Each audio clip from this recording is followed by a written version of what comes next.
Good evening. I'm Lucas Morel, professor of politics here at Washington and Lee University. Welcome to the first in a series of lectures devoted to Abraham Lincoln.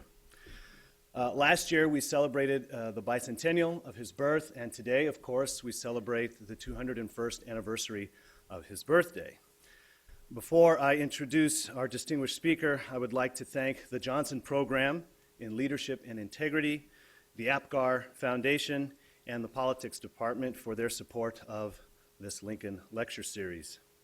Next month, the series continues with two more lectures. On March 4th, a Thursday, Lincoln and Douglas, that other Douglas, Frederick Douglass, a lecture by Diana Schaub, a professor at Loyola College in Maryland. And then on March 25th, the last Thursday of the month, we're going to have a talk which I entitle, What Lincoln Learned from Shakespeare. Okay, not a trick question. Does somebody know what Lincoln's favorite Shakespearean play was? Macbeth? Correct. If you wonder why, maybe you don't wonder why, Lincoln thought that was his favorite play. He said, nothing equals Macbeth. You'll have to come and listen to a UC Riverside English professor talk about what Lincoln learned from Shakespeare. Tonight, I am delighted to have the foremost historian of the American Civil War teach us about the abiding interest that Americans and people across the globe have had in Abraham Lincoln, the great emancipator and the savior of the American Union. I first met James McPherson about 5 years ago. Where else but in Gettysburg, Pennsylvania. I was directing a seminar for about 55 high school teachers in Gettysburg and had asked Professor McPherson to give us a tour of the battlefield. Well, besides having him cram the 3-day battle into an afternoon and an evening, we didn't actually do any shooting, obviously. Besides getting a park ranger upset at us because we overstayed our welcome, we didn't know that there was a 10 p.m. curfew out there. And besides the tour bus of 60 of us getting literally stuck in the proverbial mud, it was a wonderful intellectual adventure for us. Professor McPherson was a trooper for it all, and I'm glad that you actually accepted my invitation to have anything to do with me. Jim McPherson has been reading, writing, and researching about Lincoln and the American Civil War longer than I have been alive. His books have addressed topics ranging from the abolitionists and the motivations of Civil War soldiers to specific battles like Antietam and Gettysburg. And, of course, there's the truly magisterial book, Battle Cry of Freedom, best-selling, Pulitzer Prize-winning history of the Civil War that established him as one of the premier historians of our time. A colleague of mine at the Naval War College says it's not just the best Civil War book he's ever read, it's the best history book he's ever read. As the George Henry Davis Professor Emeritus of History at Princeton University, Professor McPherson puts the lie to the Emeritus in his title. The books keep coming. Last year, his book, Tried by War, Abraham Lincoln as Commander-in-Chief, won the Lincoln Prize for the second time. That's 2 more Lincoln Prizes than I have won. In 2007, he was awarded the inaugural Pritzker Military Library Literature Award for Lifetime Achievement in Military History. This evening, we will hear about Lincoln's legacy for our time. Please join me in welcoming Professor James McPherson.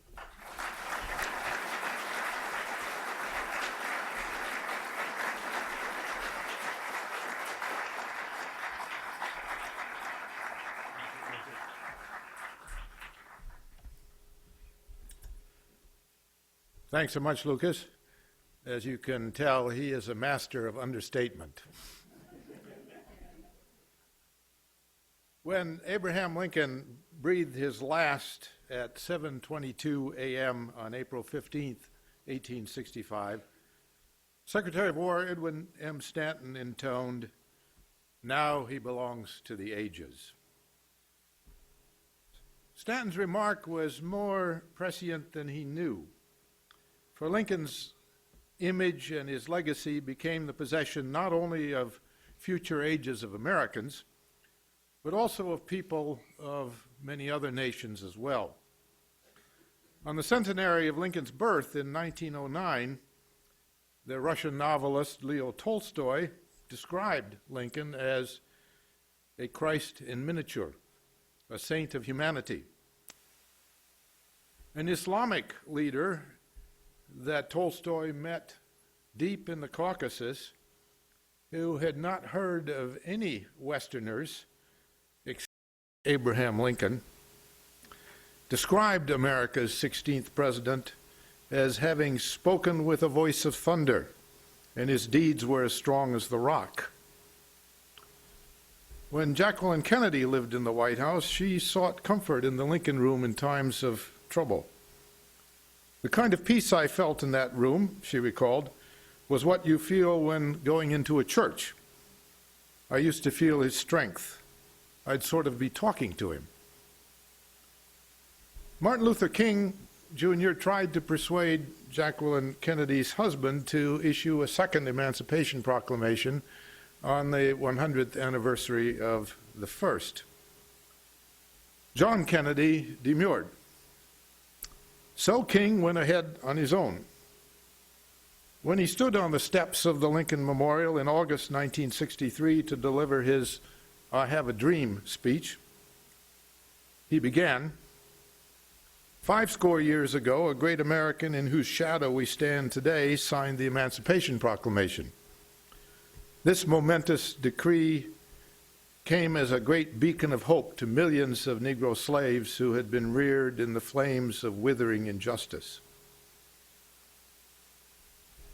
Lincoln, of course, could not anticipate the reverence that millions would feel for him in future ages.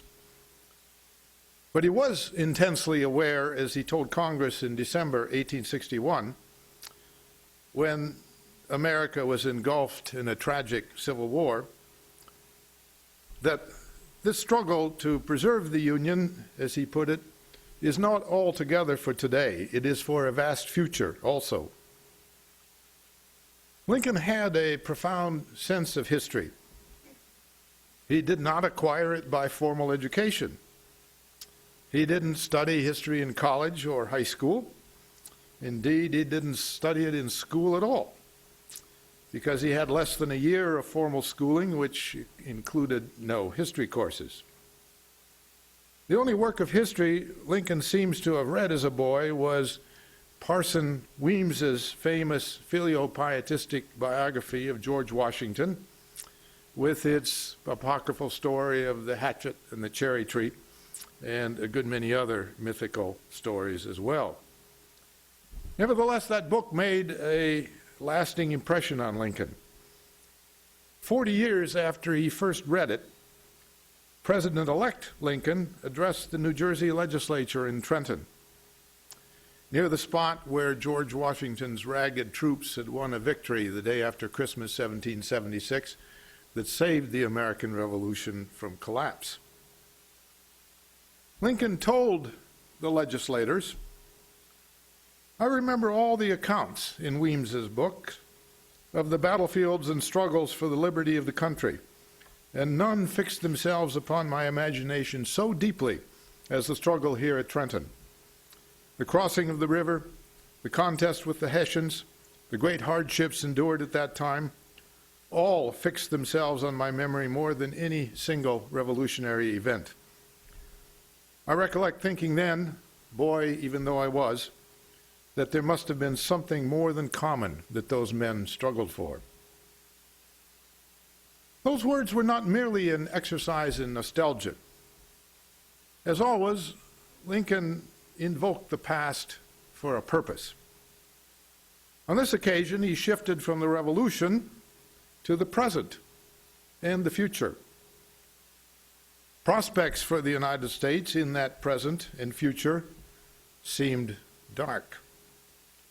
The country of which Lincoln would become president 11 days later was no longer the United States, but the disunited States. 7 slave states, fearing for the future of their peculiar institution in a nation governed by the new anti-slavery Republican Party, had seceded from the Union in response to Lincoln's election. Several more slave states were threatening to go out.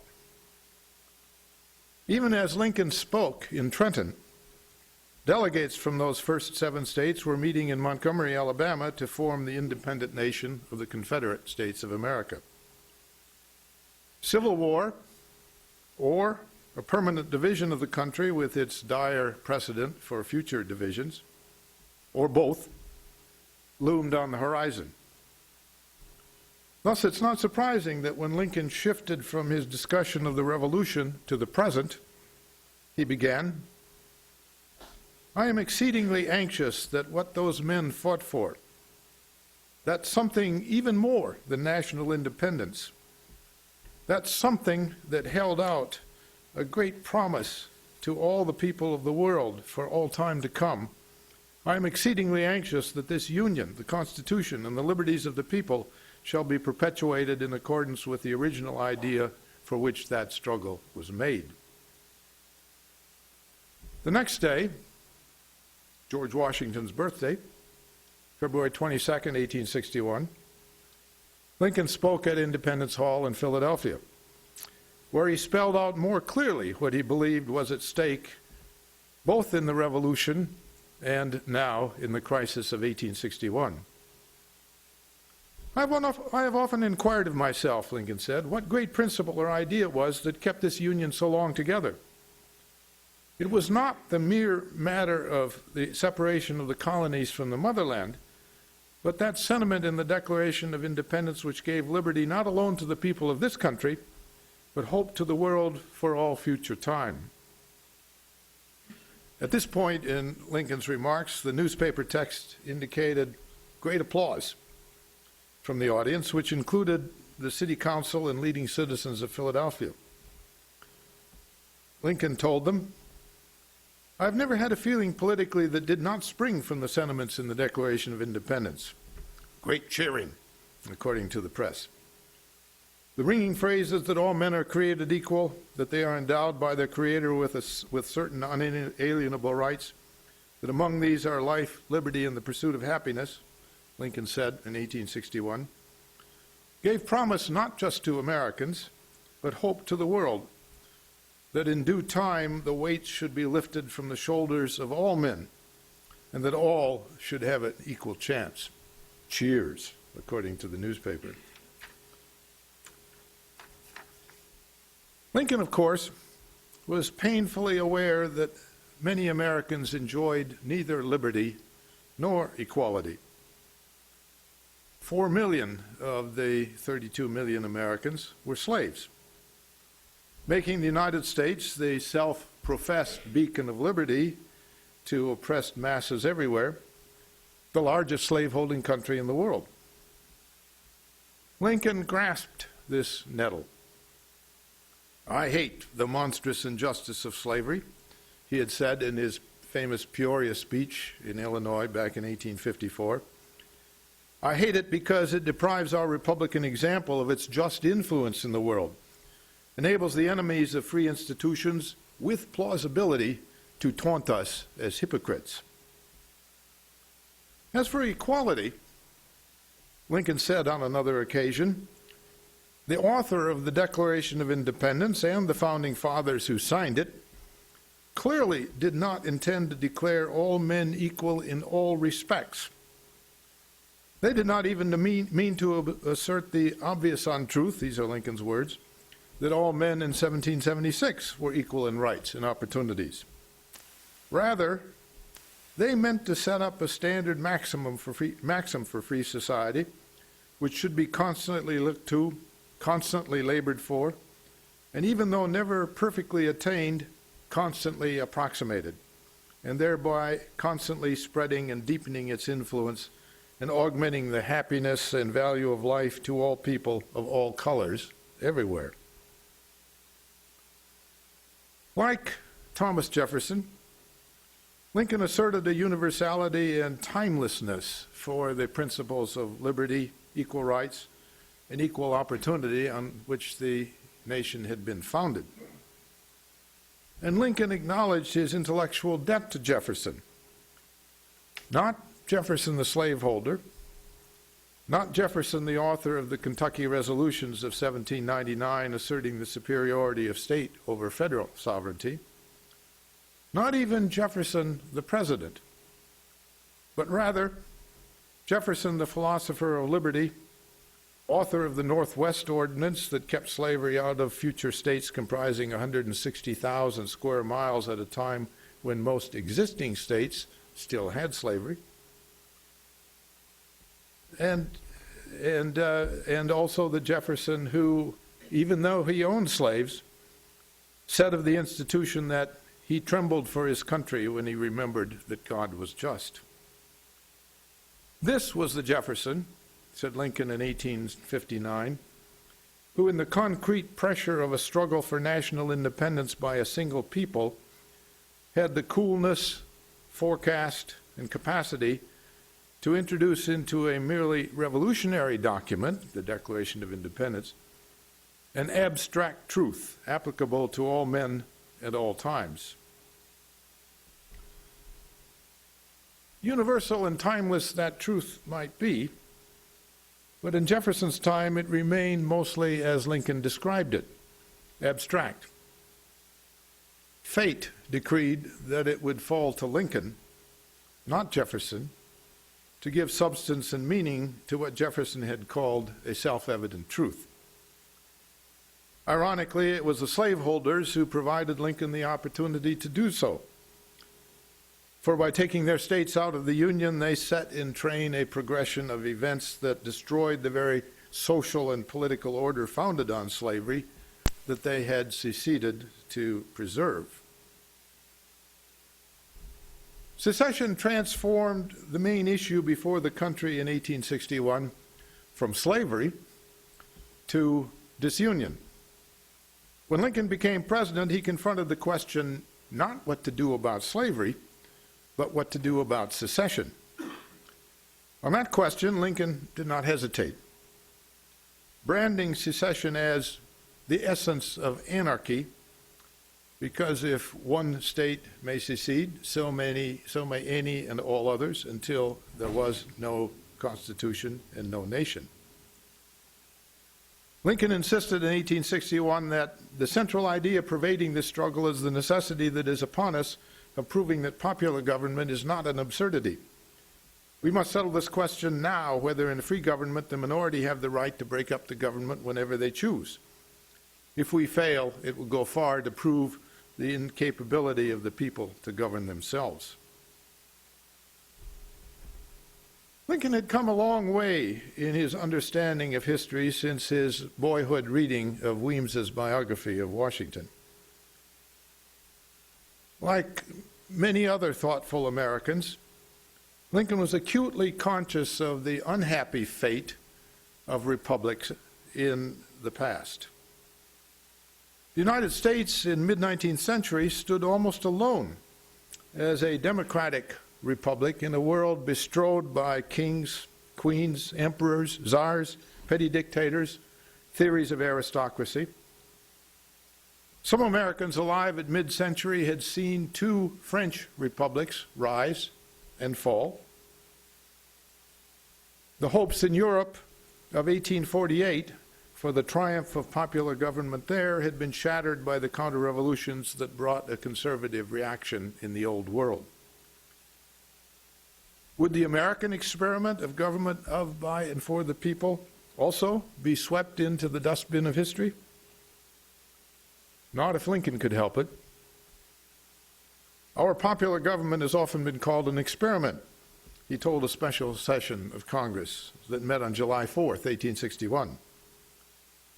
2 points in that experiment our people have already settled: the successful establishing and the successful administering of it. One still remains: its successful maintenance against a formidable internal attempt to overthrow it. If that attempt succeeded, said Lincoln, the forces of reaction in Europe would smile in smug satisfaction at this proof that their contention that the upstart republic launched in 1776 could not last was true. Many in the North shared Lincoln's convictions that democracy was on trial in this war. "We must fight," proclaimed an Indianapolis newspaper 2 weeks after Confederate guns opened fire on Fort Sumter. "We must fight because we must. The national government has been assailed. The nation has been defied. If either can be done with impunity, neither nation nor government is worth a cent. War is self-preservation if our form of government is worth preserving. If monarchy would be better, it might be wise to quit fighting, admit that a republic is too weak to take care of itself, and invite some deposed duke or prince of Europe to come over here and rule us. But otherwise, we must fight." The outbreak of the war brought hundreds of thousands of Northern men to recruiting offices.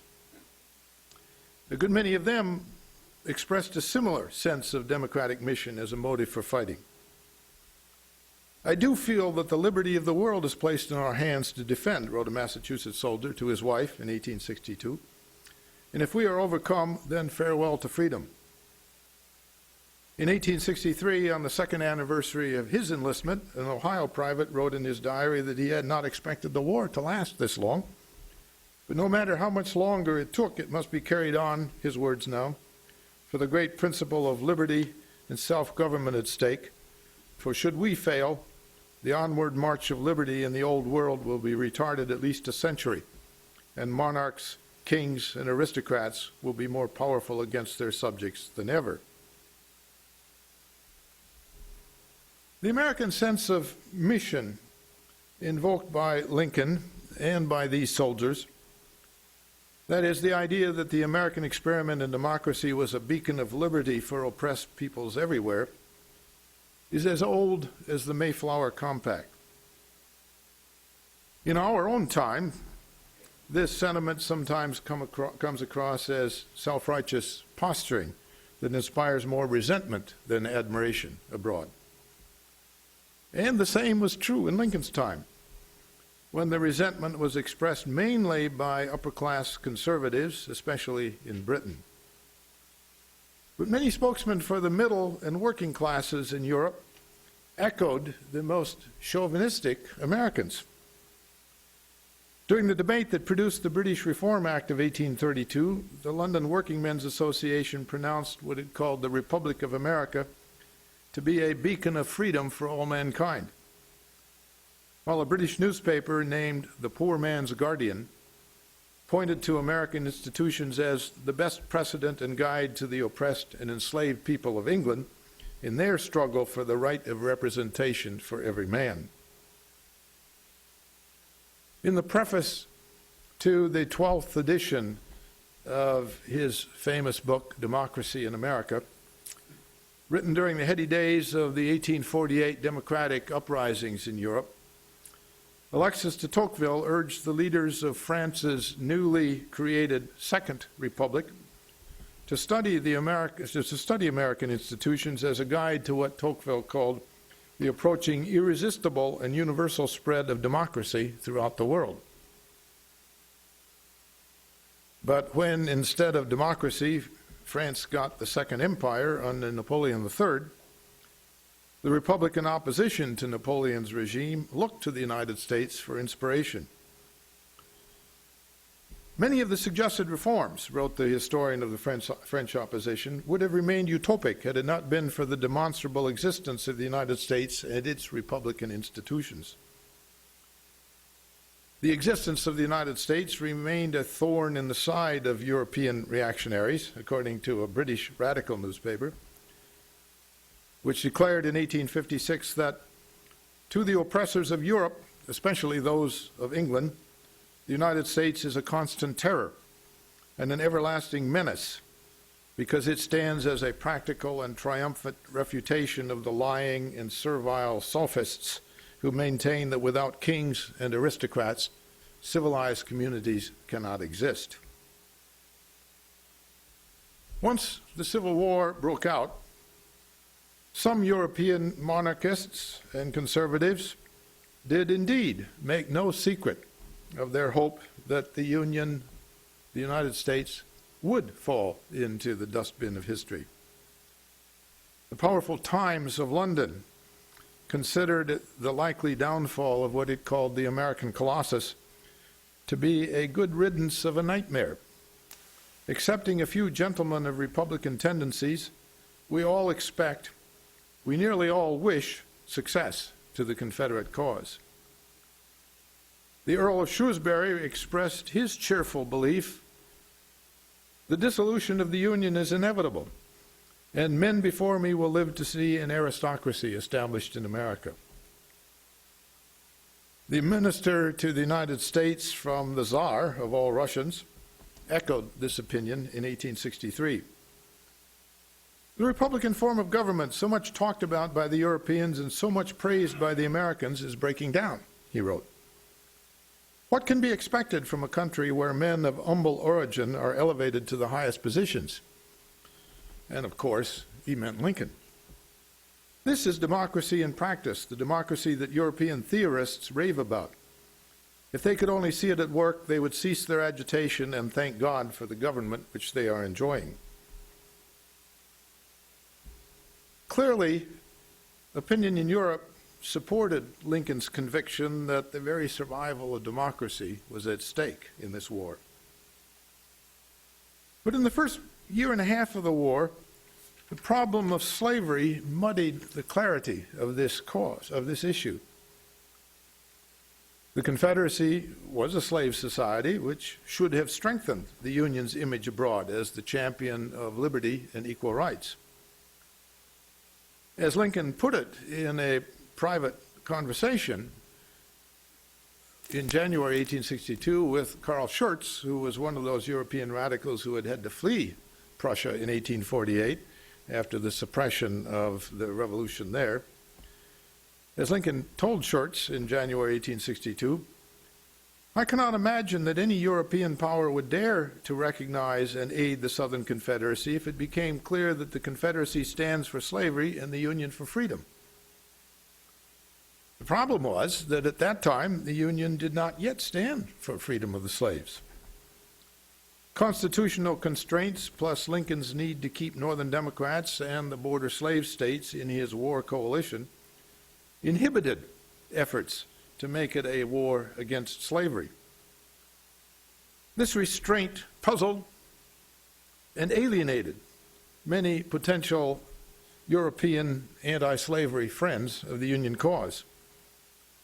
An English observer asked in September 1861, since the North does not proclaim abolition and never pretended to fight for anti-slavery, how can we be fairly called upon to sympathize so warmly with the federal cause? Lincoln recognized the validity of that question. In September 1862, he agreed with the delegation of anti-slavery clergymen that emancipation would help us in Europe and convince them that we are incited by something more than ambition.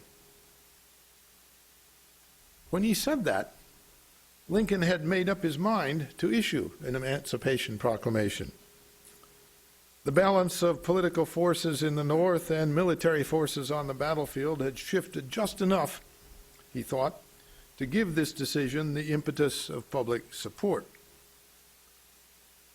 Basing his action on the power of the commander-in-chief to seize enemy and property being used to wage war against the United States, slaves were property and their labor was essential to the Confederate war economy. Lincoln issued a preliminary Emancipation Proclamation in September 1862 and the final proclamation on January 1st, 1863, justifying it both as a military necessity and as an act of justice. The Emancipation Proclamation not only laid the groundwork for the total abolition of slavery in the United States, which was accomplished by the 13th Amendment to the Constitution in 1865, it also emancipated Lincoln from the contradiction of fighting a war for democratic liberty without fighting a war against slavery. Emancipation deepened Lincoln's sense of history. As he signed the proclamation on that New Year's Day, 1863, he said to colleagues who had gathered to witness this historic occasion, "I never in my life felt more certain that I was doing right than I do in signing this paper. If my name ever goes into history, it will be for this act, and my whole soul is in it." Lincoln here connected the act of emancipation with the future, if my name ever goes into history, as he had earlier connected the war for the Union with a past that had given Lincoln's generation the legacy of a united country. Just as the sacrifices of those who had fought for independence and nationhood in 1776 inspired Lincoln and the people he led, their sacrifices in the Civil War would leave a legacy of democracy and freedom to future generations. In his first annual message to Congress, we call it today the State of the Union Address, Lincoln declared, this was in December 1861, Lincoln declared that the struggle of today is not altogether for today, it is for a vast future also. Lincoln sent his second annual message to Congress in December 1862, just before he issued the final Emancipation Proclamation.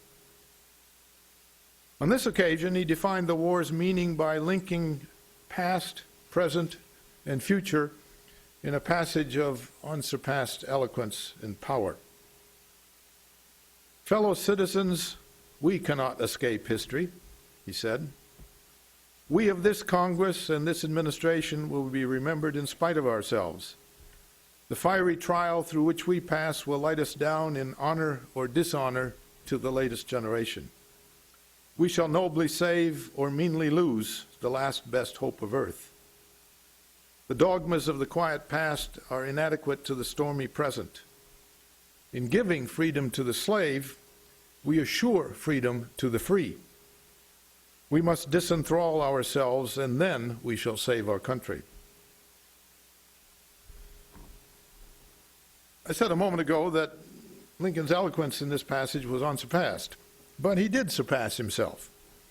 Nearly a year later, in that prose poem of 272 words that we know as the Gettysburg Address.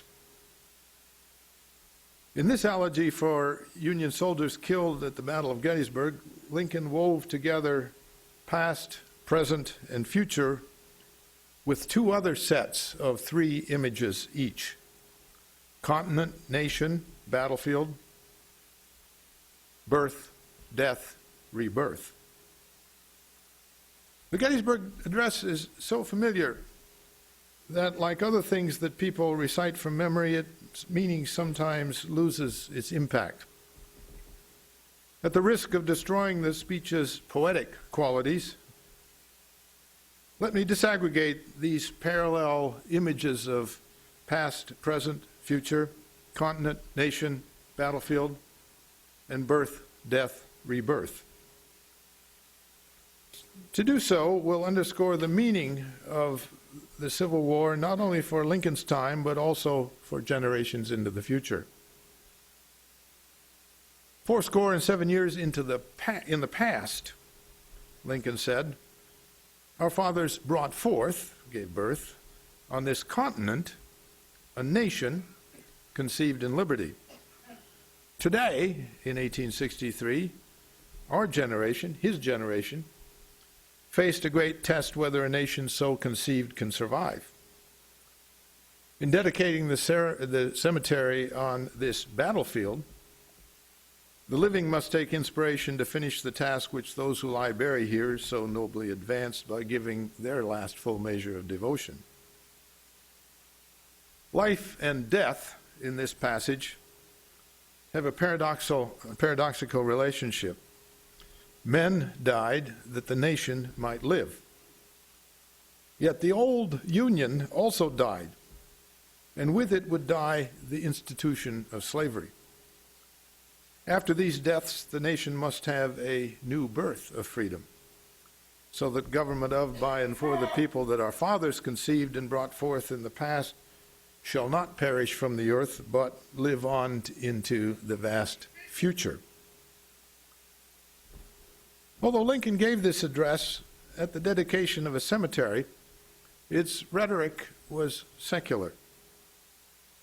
As the war went on, however, Lincoln's efforts to come to grips with the mounting toll of death, destruction, destitution, suffering, became more and more infused with religious inquiry. Perhaps God was punishing Americans, both North and South, with this terrible war for some great sin. By the time of his inauguration for a second term, Lincoln believed he had identified that sin.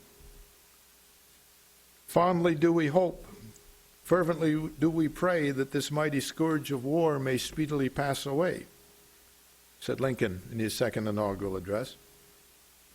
Yet if God wills that it continue until all the wealth piled by the bondman's 250 years of unrequited toil shall be sunk, and until every drop of blood drawn with the lash shall be paid by another drawn with the sword, as was said 3,000 years ago, so still it must be said, the judgments of the Lord are true and righteous altogether.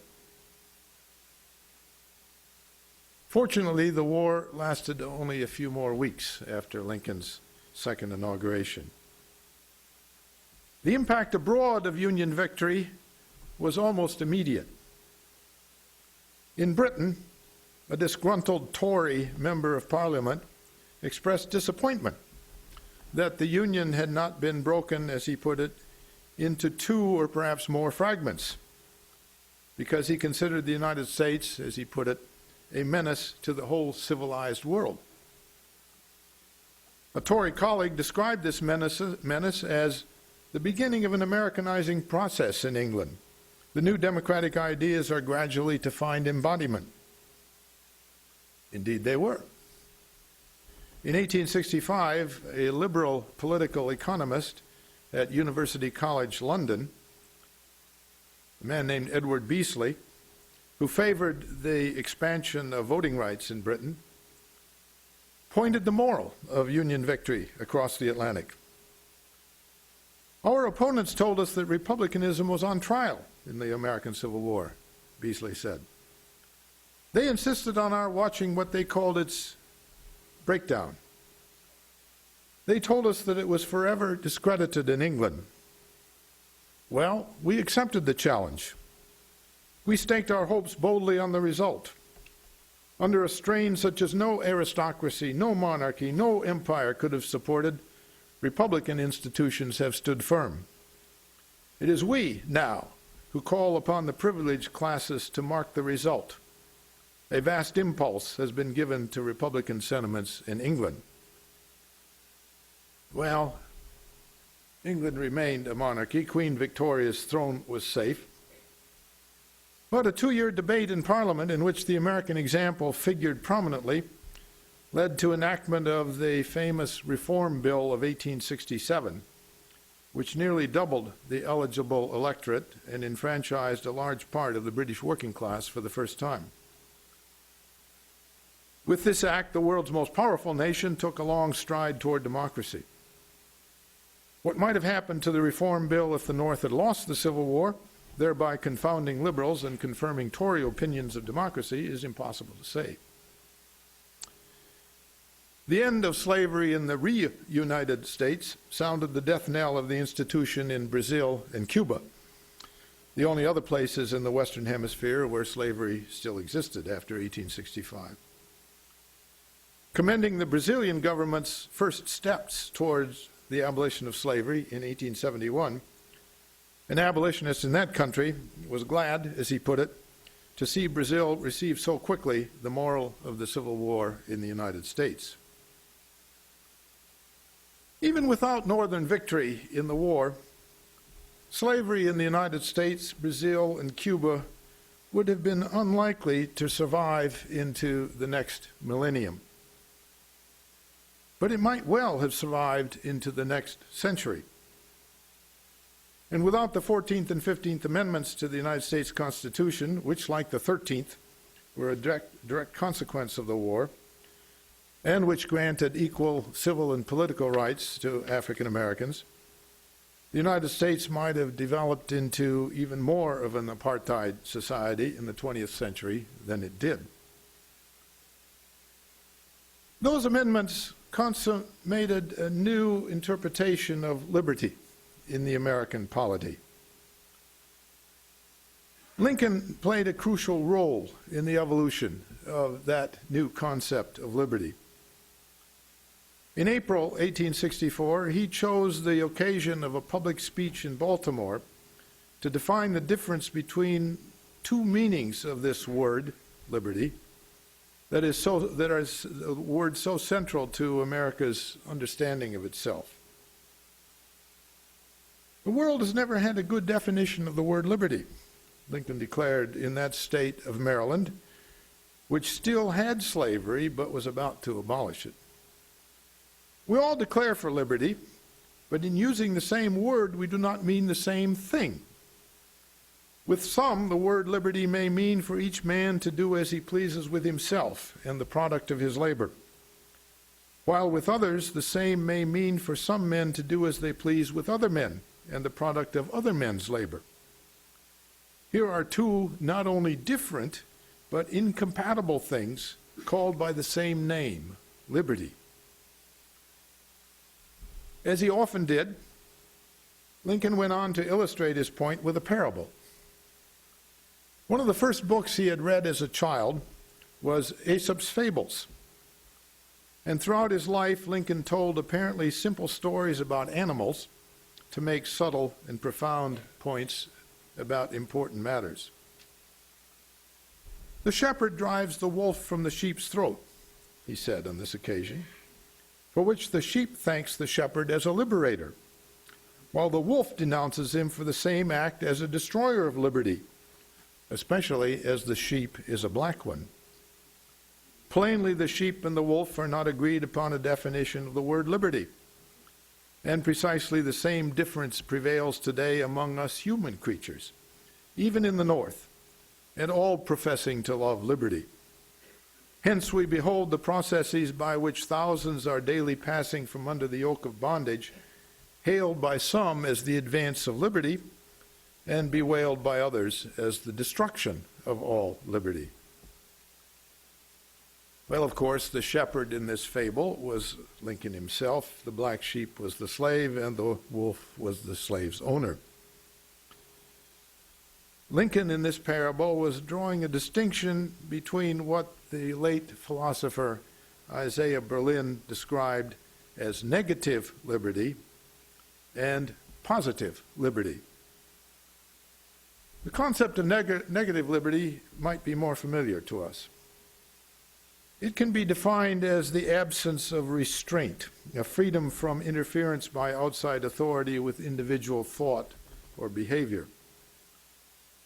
Laws requiring automobile passengers to wear seat belts or motorcyclists to wear helmets are a violation of their liberty to go without seat belts or helmets. Negative liberty, therefore, can best be described as freedom from.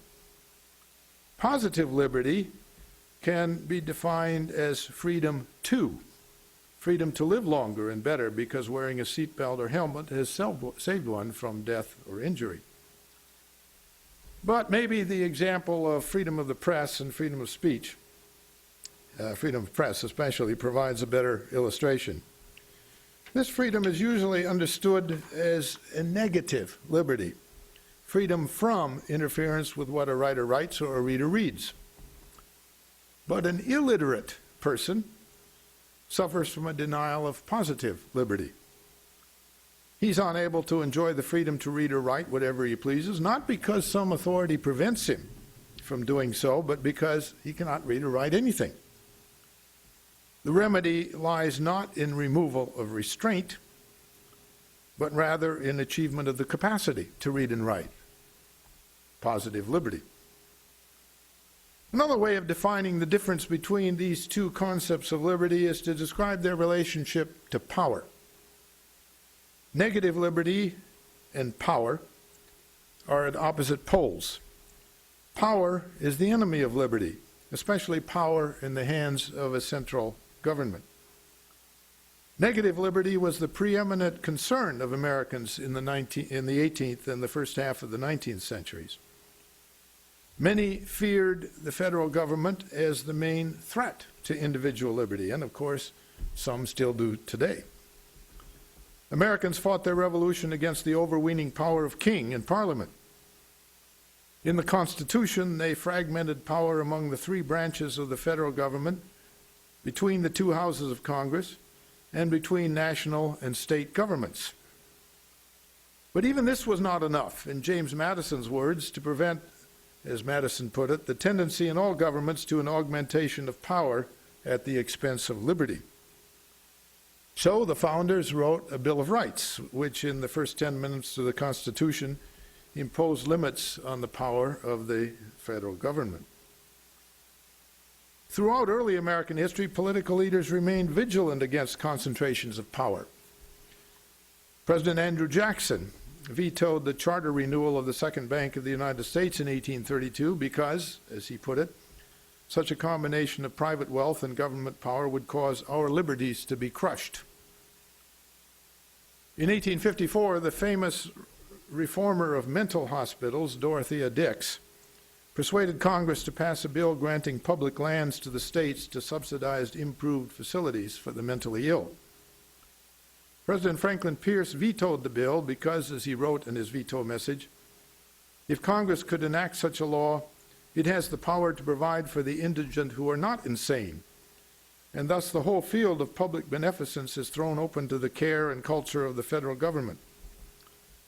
This would mean, Pierce went on, all sovereignty vested in an absolute consolidated central power against which the spirit of liberty has so often and in so many countries struggled in vain. Therefore, a law to improve mental hospitals, Pierce concluded, would be the beginning of the end of our blessed inheritance of representative liberty. Owners of slaves also called or relied on this bulwark of negative liberty to defend their right of property in human beings.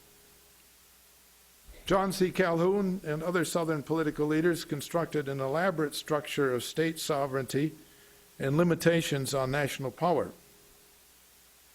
No exercise of federal power escaped the censure of these pro-slavery libertarians.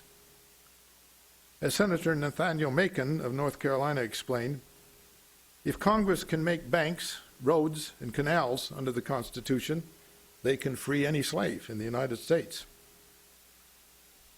The ultimate manifestation of negative liberty was secession.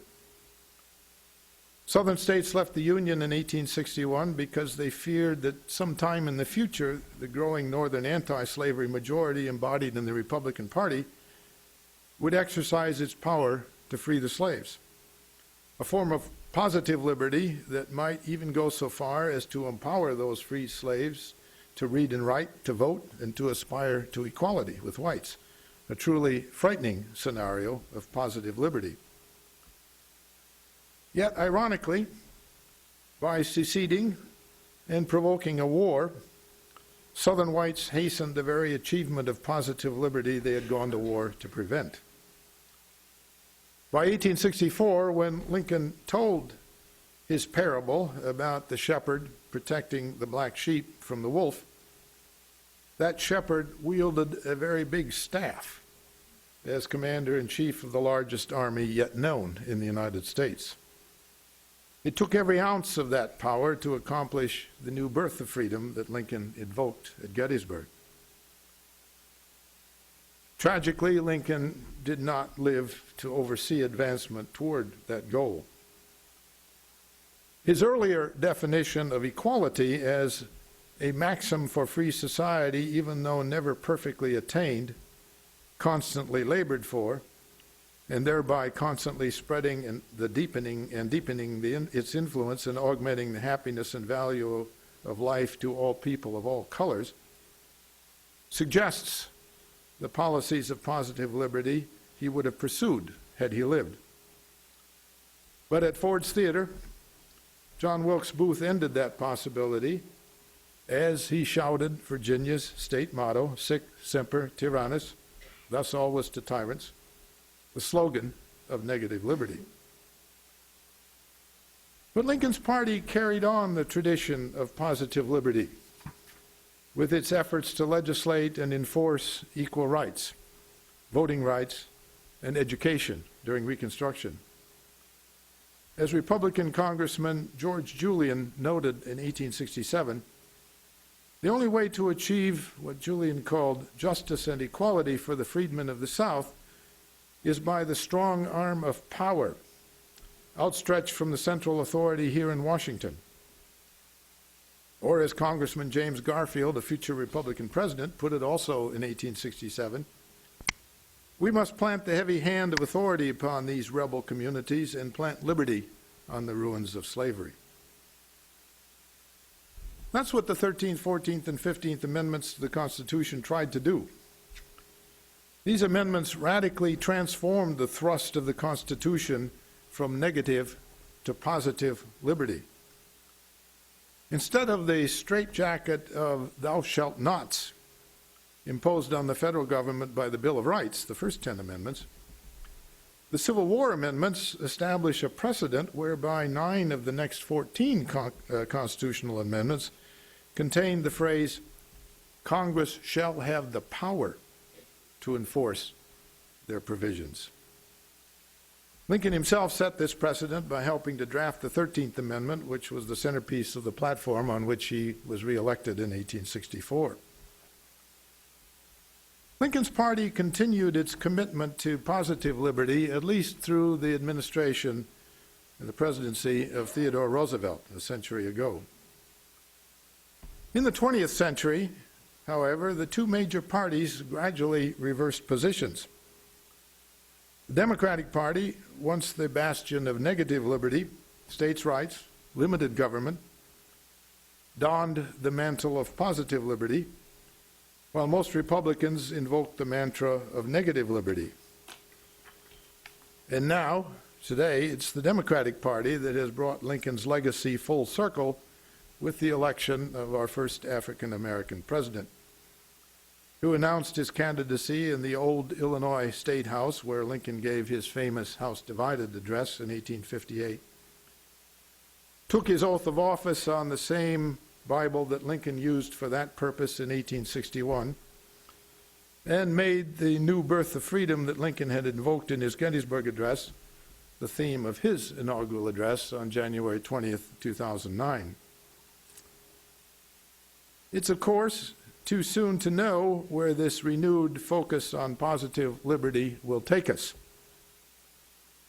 But it will be a fascinating matter of evaluation and speculation for years to come. Well, I thank you for your attention, and I think that the Q&A session is now open, and I'll be glad to endure your slings and arrows and try to sling some of them back. So please